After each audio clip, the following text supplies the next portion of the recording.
Готовность избирательных комиссий Ингушетии к проведению выборов президента обсуждалась сегодня в региональном избиркоме. В республике в этот день начнут работу 137 участковых и 9 территориальных избирательных комиссий. По региону ожидается явка порядка 220 тысяч избирателей.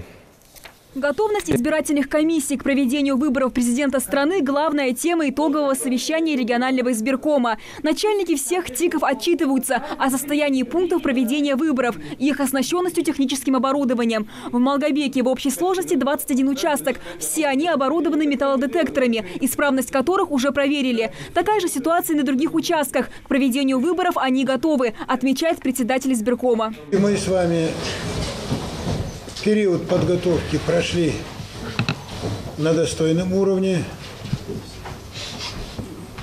Свидетельством тому является то, что я не случайно спросил у представителя прокуратуры, есть ли у них какие-то сведения. Пока никаких сведений о том, что к нам не обращались с жалобами, это точно, но и нет сведений о том, что другие какие-то органы и учреждения поступили жалобы или обращения на нарушение законодательства. Пока таких сведений нет.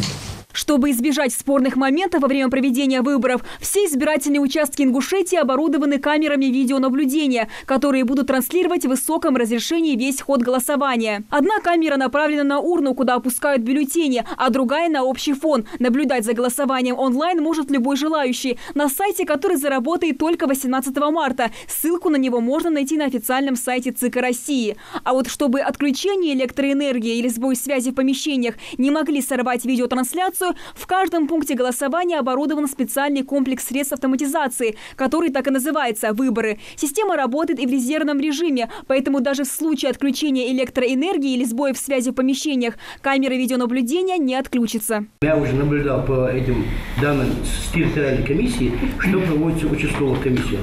Все разговоры слышно, все, что они там говорят, видно, слышно, четко все. Немаловажный вопрос повестки проведения мероприятий в день выборов. Так в Магасе накануне голосования состоится автопробег, а уже 18 марта в столице развернется праздничный концерт с участием духового оркестра. Также планируется массовое восхождение на башню Согласия. Ну и по окончанию голосования праздничный салют.